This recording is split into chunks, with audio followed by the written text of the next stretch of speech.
नमस्ते बच्चों, एक बार फिर से आपका स्वागत है। इकाई 2 तब याद तुम्हारी आती है कविता के दूसरे भाग में। बच्चों, पिछले सेशन में हमने कविता का गान किया, इसके शब्दों के अर्थ को समझा।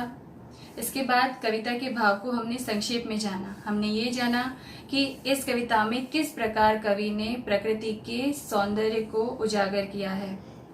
इसमें कवि कहते हैं कि जब भी मैं प्रकृति के इन दृश्यों को देखता हूँ तब हे ईश्वर मुझे तुम्हारी याद आती है।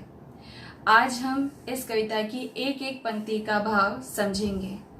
हम ये जानेंगे कविता में किस प्रकार कवि ने प्राकृतिक सौंदर्य का चित्रण किया है।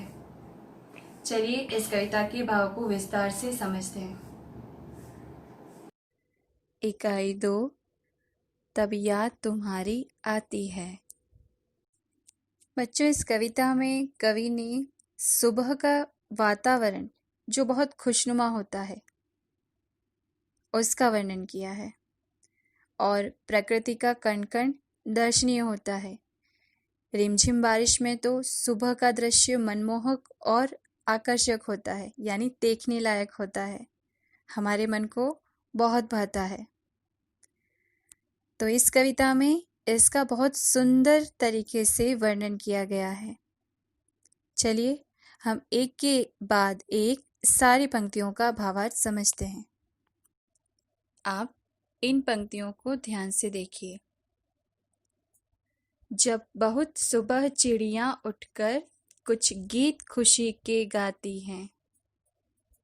बच्चों, इन पंक्तियों में कवि ने सुबह यानी प्रातः काल के सुंदर दृश्य का वर्णन किया है और कहा है कि चिड़ियां यानी पंछी सुबह सुबह बहुत जल्दी उठकर इस तरह चहचहाने लगते हैं जैसे वे सब खुश होकर खुशी के गीत गा रहे हों।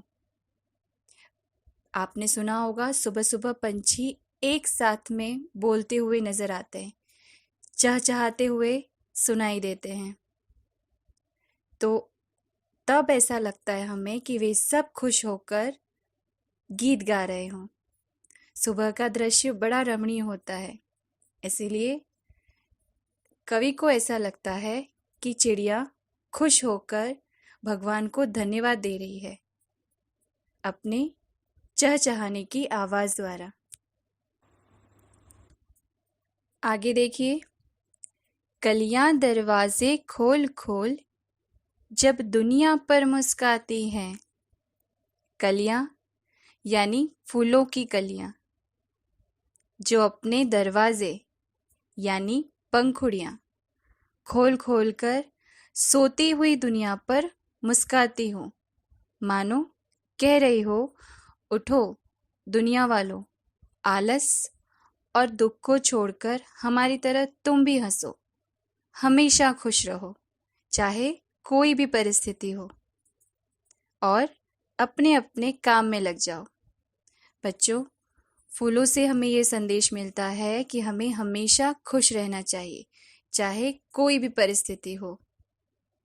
तो इन पंक्तियों में फूल यही कहना चाहते हैं कि हम जिस तरह रोज सुबह उठ के खिलकर मुस्कुराते हैं, तुम भी उसी तरह सुबह सुबह हंसकर उठो और अपने काम में लग जाओ। खुशबू की लहरें जब घर से बाहर आ दौड़ लगाती है, हे जग के सृजनहार प्रभु तब याद तुम्हारी आती है। कवि भगवान को याद करते हुए कह रहे हैं कि कलियां जो फूल बन चुकी हैं, खुशबू की लहरें उनमें से निकल रही हैं, क्योंकि आपने महसूस किया होगा जब हम फूलों के पास जाते हैं तो उसमें से बड़ी सुंदर सी मनमोहक सी खुशबू आती है। तो इसी प्रकार कलियां जो खिलकर फूल बन चुकी हैं, उनमें से खुशबू की लहरें निकलकर वातावरण में चारों ओर फैलने लगती हैं और पूरी दुनिया को अपनी सुगंध से महकाती हैं। पूरा वातावरण उनकी सुगंध से महक उठता है।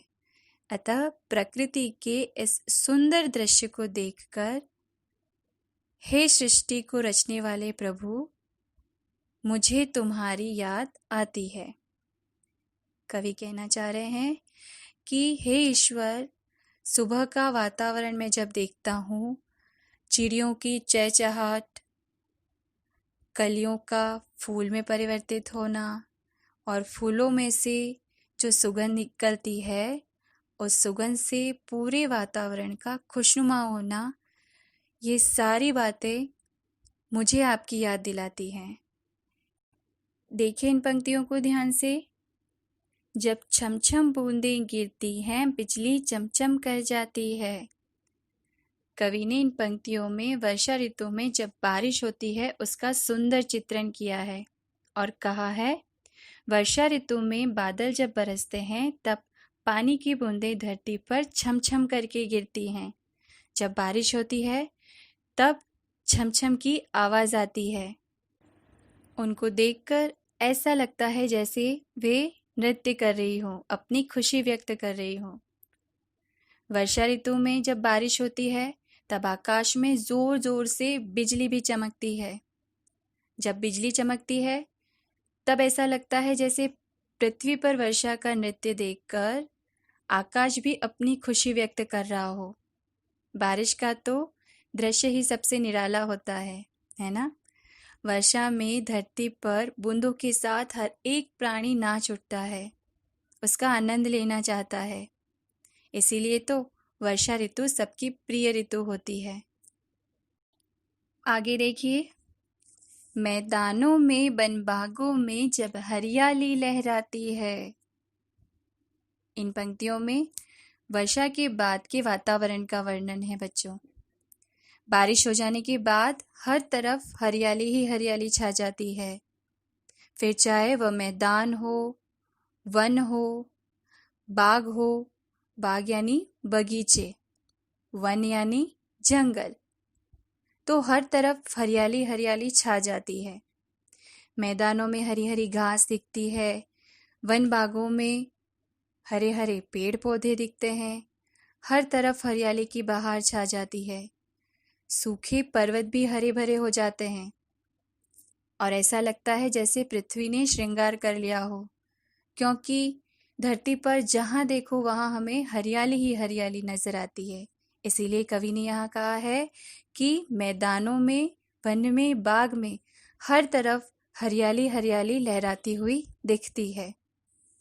आगे देखिए बच्चों, जब ठंडी ठंडी हवा कहीं से मस्ती ढोकर लाती है, हे जग के सृजनहार प्रभु, तब याद तुम्हारी आती है। इन पंक्तियों के माध्यम से कवि कहना चाहते हैं कि बारिश हो जाने के बाद जब ठंडी ठंडी हवा चलती है तब ऐसा लगता है ये हवा कहीं से ढेर सारी मस्ती को ढोकर लाती हो, मस्ती का बोझा उठाकर लाती हो। अर्थात जब वर्षा हो जाती है उसके बाद जब ठंडी ठंडी हवा चलती है, उस ठंडी हवा में हर प्राणी मस्ती से झूम उठता है। जब हम घर से बाहर निकलते हैं तब ये ठंडी ठंडी हवा हमें आनंदित कर देती है, हमारा मन मस्ती से झूम उठता है।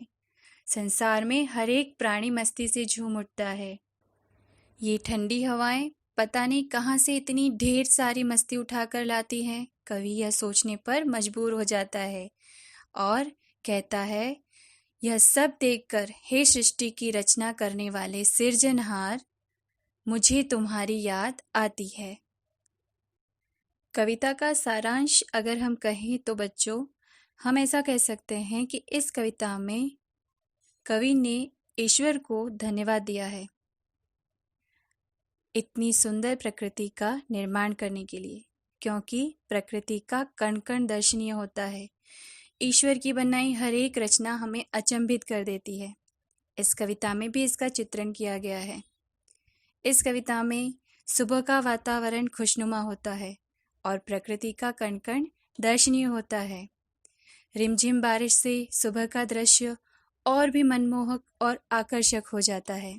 बड़े ही सुंदर तरीके से इस कविता में इसका चित्रण किया गया है और कवि कहना चाहते हैं कि हे ईश्वर, इतनी सुंदर प्रकृति बनाने के लिए आपका बहुत बहुत धन्यवाद। और जब भी मैं इस प्रकृति को देखता हूँ, दृश्य को देखता हूँ, प्राकृतिक दृश्य को देखता हूँ, तो हे ईश्वर, हर पल मुझे आपकी याद आती है। उम्मीद करती हूँ काव्य पंक्तियों का भावार्थ आपको समझ में आ गया होगा। बच्चों, इस काव्य पंक्ति के भावार्थ के आधार पर अभ्यास तथा स्वाध्याय में कुछ प्रश्न दिए गए हैं, उनके उत्तर आपको अपने शब्दों में लिखने हैं तथा अर्थपूर्ण वाक्य बनाइए, शब्दों को शब्दकोश के क्रम में लिखिए। और भी कुछ प्रश्न हैं, उन्हें आपको अपने आप लिखना है, उनका अभ्यास करना है, ताकि इस इकाई में जितना भी आपको समझाना चाहा है, आप अपने आप करने में सक्षम हो। आशा करती हूँ आप इतना ज़रूर करेंगे। धन्यवाद।